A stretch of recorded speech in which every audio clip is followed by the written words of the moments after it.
My hair that I'm growing out where it was shaved is now at that length where it doesn't stay down. I mean, I've got it loaded with grease, you know. I use coconut oil and a hand lotion. Right now, actually, it's a body butter that I put on my face, I put on my hands, and I spread it all over my hair to try and get my hair to stay put. Because he wants to do this all the time.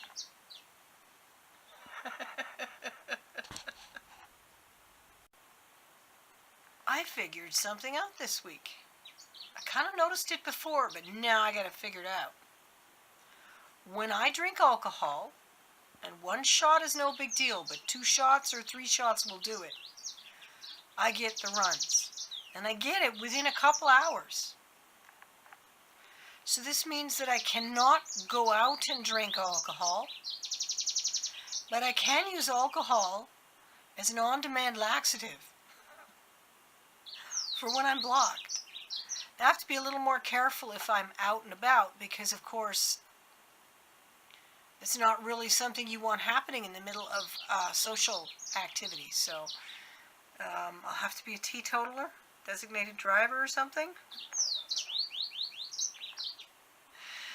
But it's kind of nice to discover a laxative that's pleasant to consume, that makes you, that works that quickly. It gets you drunk enough not to care.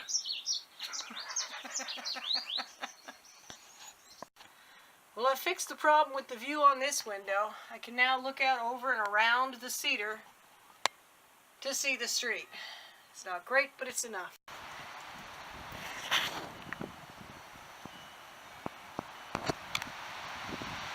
I left that for another day because the wind got going.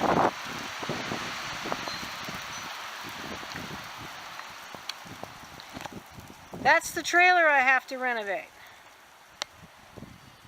Those are the shrubs I did. I also pruned an apple tree, just a little bit.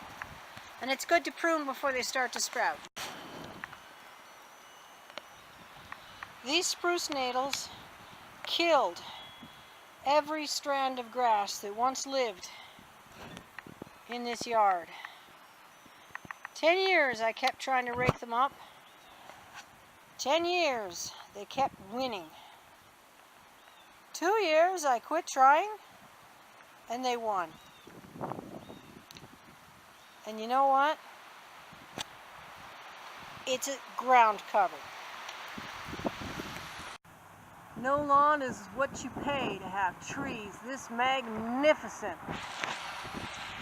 Guarding and protecting your house so that the house doesn't have to withstand the wind. This wallow trees does it for you.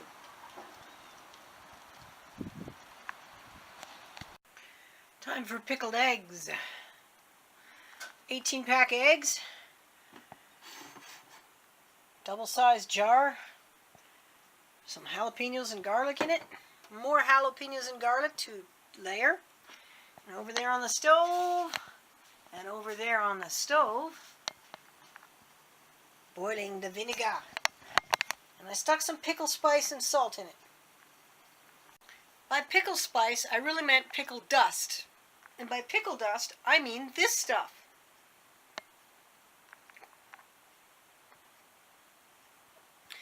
I took all of the bits I don't eat out of my pickle jars. Let me see, how did it work? Eat the good bits, strain the vinegar off to use for cleaning, then dehydrate what's left. Grind, put it in a jar, sprinkle it where you want that flavor. And my vinegar is done boiling now. So I boil the vinegar, I don't dilute it, I do add salt, and I just pour it right over the contents of the jar, filling it up. And that is the extent of that's open kettle canning, and that's what I do to pickle my eggs. And yeah, I really like the way the eggs come out. It works a treat. And I'm going into my 2nd year of not having botulism, so that seems pretty promising. OMG and WTF is going on here? What's that? What's that? Ooh, that's nice. I like that. Is that why this is here? What is that? What is that? Well, that used to be in the gazebo. This is new, and this used to be right there. What was here? An old desk that's broken. Woohoo! Look at the mess. I gotta get all kinds of stuff up here, and I gotta get all of this stuff put away somewhere in amongst all of this.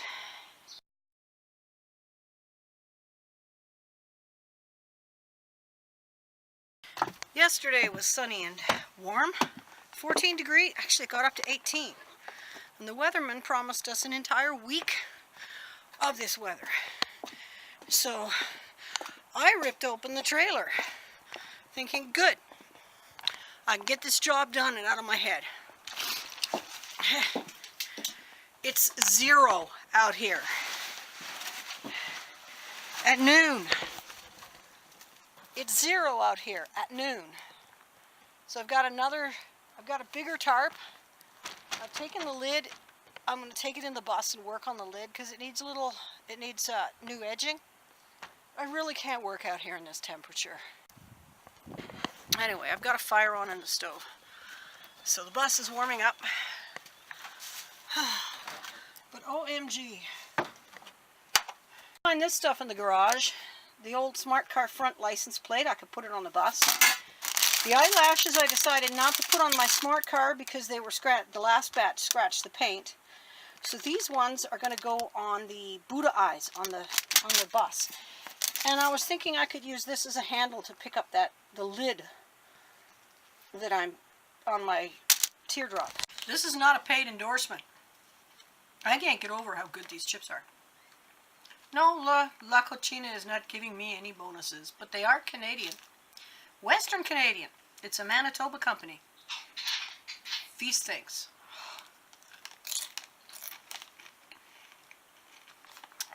The best taco chips I have ever eaten. I really ought to check the footage to see if the dash cam caught it. I get on the freeway, and I have to take the next exit. Now, unlike the sensible freeways found in larger places where people have some brains, our freeways have off-ramps to the left.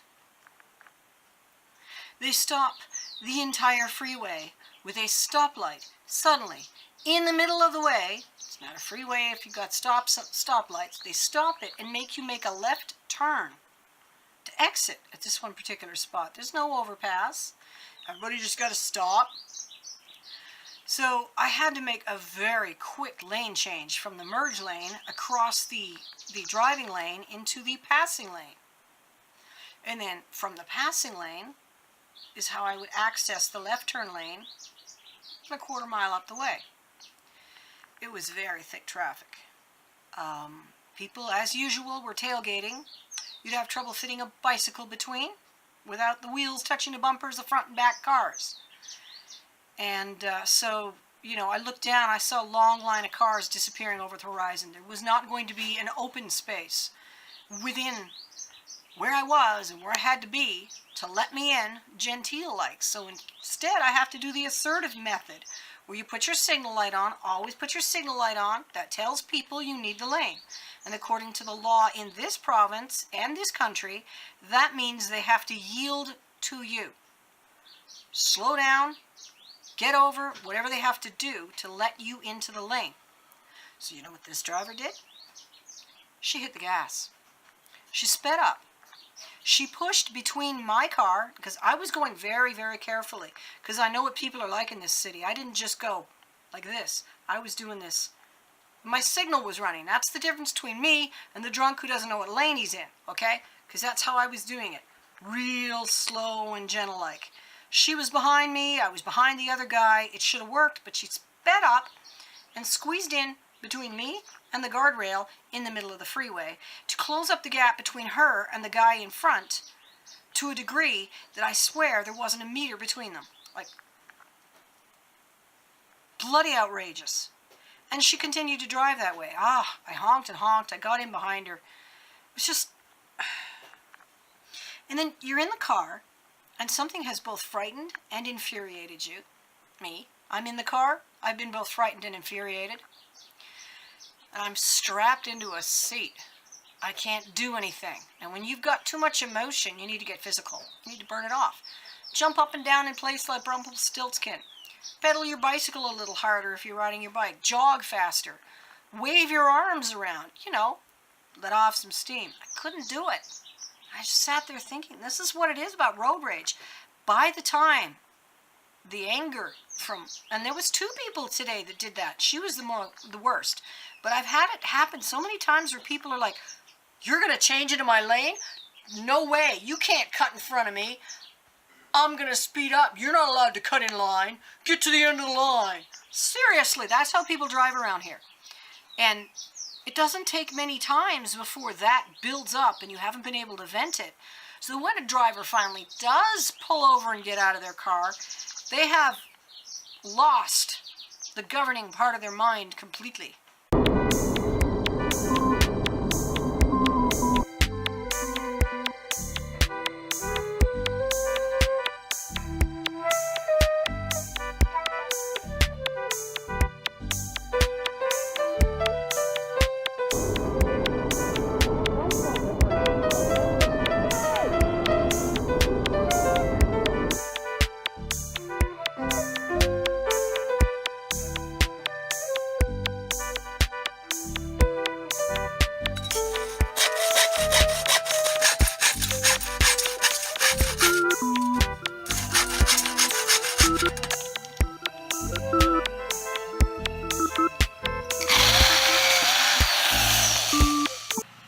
Well,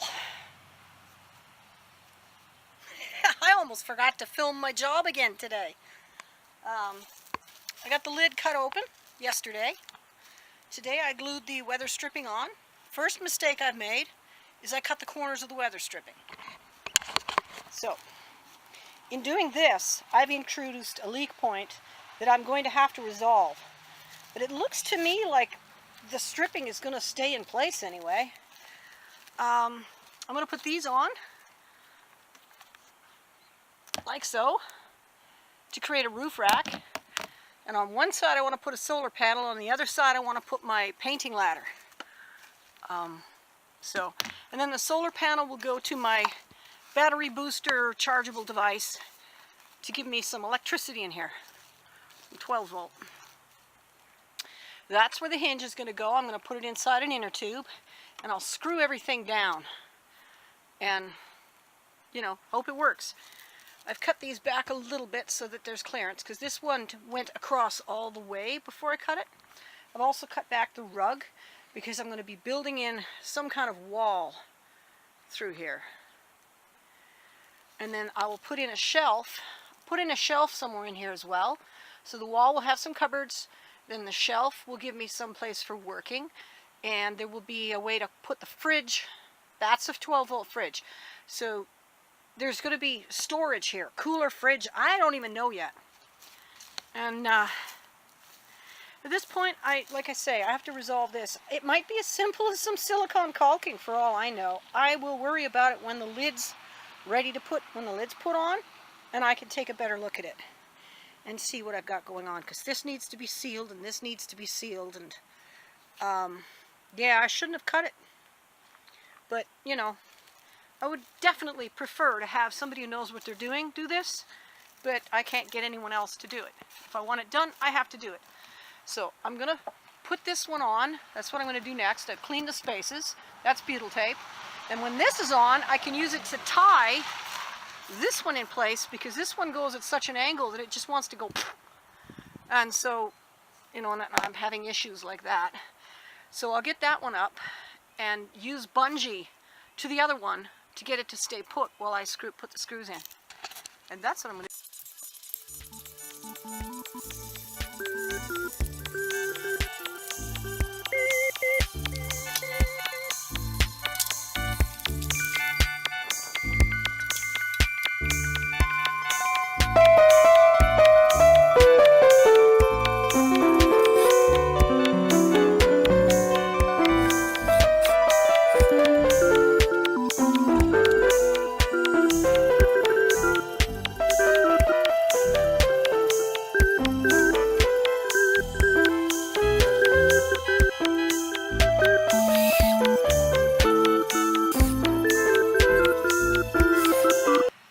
kind of screwed up. It's farther apart here than here, so it's off center, and that's a darn shame. And this sticks out farther than the fender, which I hadn't intended, but I had to work with the sizes available at the drugstore. I would have liked to have it smaller, but it was either much smaller or much larger. That was the next size down. But there's my rack. Looks like it'll do the job. My tripod being crap and not having a cameraman, I can't really show you this in progress, but looks like it's a Coleman with a second batch of box on it. I'll just keep feeling. The gazebo used to be kitted out for summer recreation. I had a table and chairs, and it was a nice little space to sit in, and I'd put flowers on the outside and open the curtains, but I don't participate in that activity. But I do need a lot more out-of-the-range shelter for things, storage, so that's what it's become, is another storage shed with a little bit of space to work in. Having removed the shipping cover that protects the decorative cover and the decorative cover to make the plain white cover look nice, why don't they just go with one printed cover and let shipping scratch it?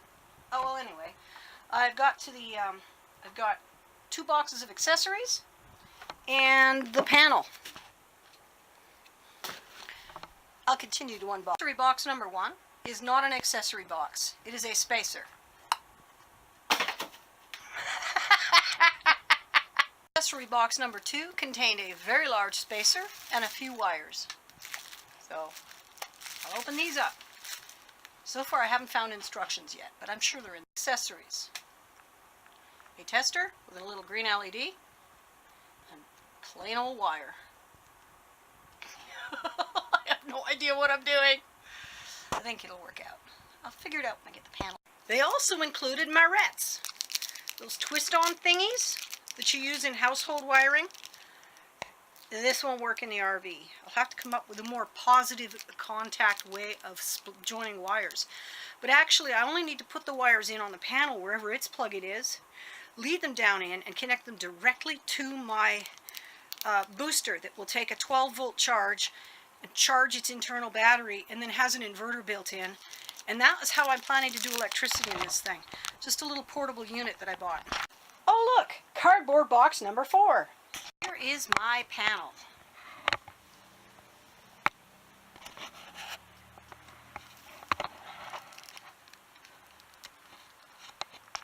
I will not need to add any wires. This will be sufficient, I think, to make it down to the belly of the trailer. So the first problem, I didn't measure the panels or set the rack for them. So now it doesn't fit. I'm such a fool. I'll have to put some crosses. But it would have been really hard to mount this directly anyway, so I'm going to put in some lumber that goes across to which I can mount the panel.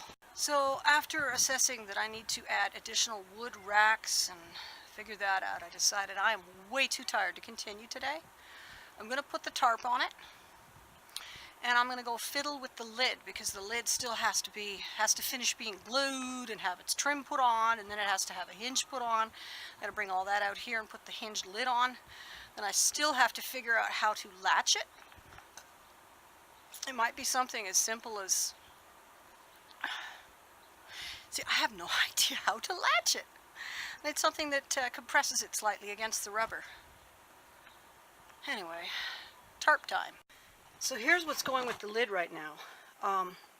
The wood was screwed on, and then the metal was put on after that. And in order to get the screws out, I had to peel the edges. Turns out that this was a bad idea because the metal got bent, and it's been pulling away from the edges. You can kind of see it here. So this is what I'm fighting here. Hey, buddy. You've been just sitting here all day while I've been outside working? Hey, buddy. You want food? Yeah, you want your supper? First, you gotta go pee, right? You gotta go outside and go pee? Go pee? Yes. Okay, let's do it. Go ahead. Good dog. Attaboy. Good boy. Where you go, Tiny Tim? Good boy. All the way to the back. That's right. Good dog. You don't need to accompany him to get him to go to the back. It's not perfect, but it's adequate. So I got about 11 hours sleep, and I'm feeling much better. I struggle with a lot of guilt over sleeping that much. But I recognize that that's part of the industrialist society that was built where the profit of the factory was much more important than the wellness of the workers, and that got put into society at such a level that even here, doing my own thing at home, I feel it. Well, anyway, resting that much has helped. I'm still incredibly tired today. I love my dog. I love my dog. I love my dog. I love my dog. Oh yes, how I love my dog. My dog loves me too. You like the sun, huh? I move him around to chase the sunspot on the floor all day. Keep some sugar from the old days when I used sugar. I keep it around to add to my vegan leather bin in order to extra feed the SCOBY in there without wasting a lot of expensive honey. So after I pour out my preparation into the regular June tea container, that's this here, then what I do is I add more sugar. But the sugar's so old. It's like a rock in here. I can't get it out. Alright, well, here's the vegan leather project. These are carbon dioxide bubbles. If you were tending it more frequently than I do, it would be really smart to remove them, because these create thin spots, really bad ones, in your SCOBY. So that's too bad. I wonder if I just flip this thing over, will I get it better? My lord. Isn't that freaky? She's ugly. I'll add some color. Much as I thought I was just too tired and in too much pain, it turns out I'm not too tired and in too much pain. I'm tired. I'm in pain. But not too much, because I'm getting some work done. 42-year-old drill. Still going strong. I don't think these bits are going to do it. This is hardened steel, and these bits are only for soft metal. Nothing's going to penetrate this steel that I have. Randy, that's his name. He is going to do the job. He says he'll do it for 10 or 20 bucks. Holes! I've got holes in my hinge. Woohoo! You see through it?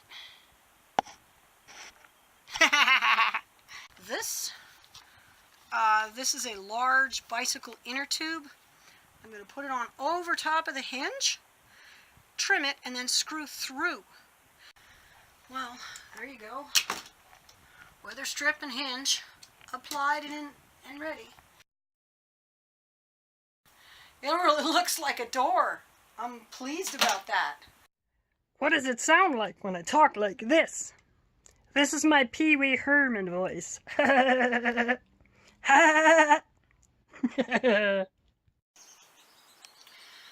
You ever get those websites where what you really want to do is you just want to get big old chunks of paper and tape them up over your monitor? Like a chunk of paper there, and a chunk of paper there, and a chunk of paper there. It's going to be a good day today.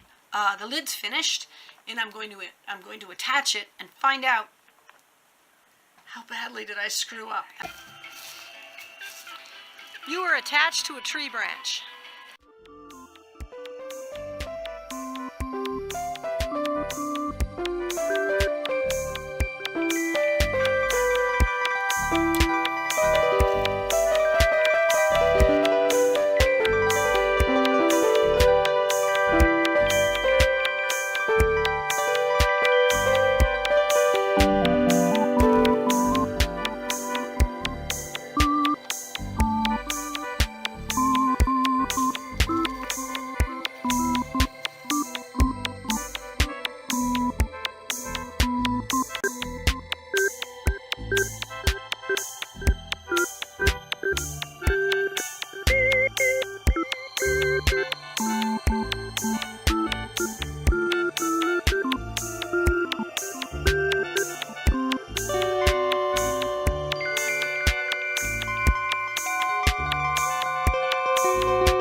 So I kind of knew this was coming. I didn't think deeply on it. I should have thought more deeply. But it'll no longer go on the way it should. I don't know what the next stage of solution is. There was a part of my brain that was thinking something like this might happen, that it might not fit back in the way it did because of the extra material added. But I just didn't click that it was going to be this bad. So here we are on the inside. You can see that we're out by a good inch here.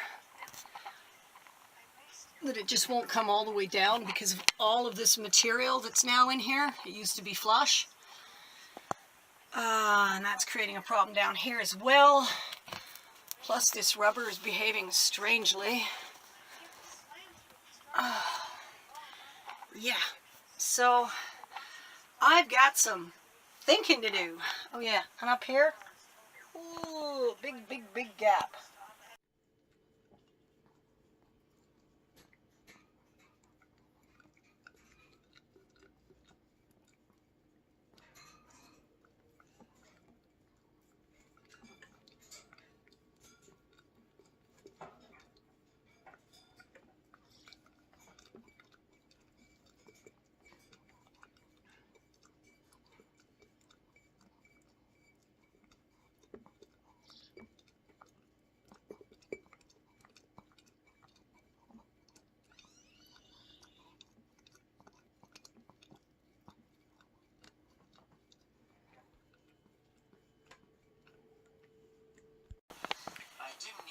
Sunday, Tom came over to barbecue with us, and we're watching videos.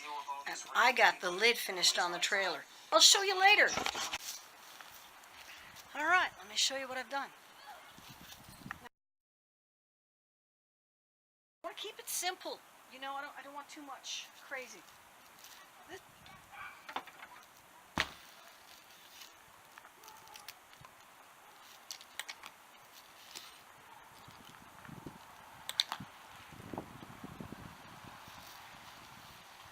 Let me tell you, packing up the kitchen is going to be a lot faster now.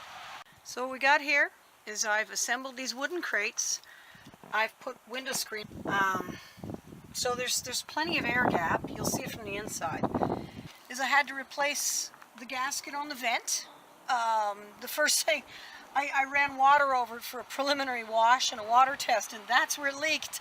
Like, my lid was fine, but the vent leaked. And then you can see all of the open space for ventilation. And how high I keep the lid will determine how much ventilation I get. See this water dam that I created here? You know.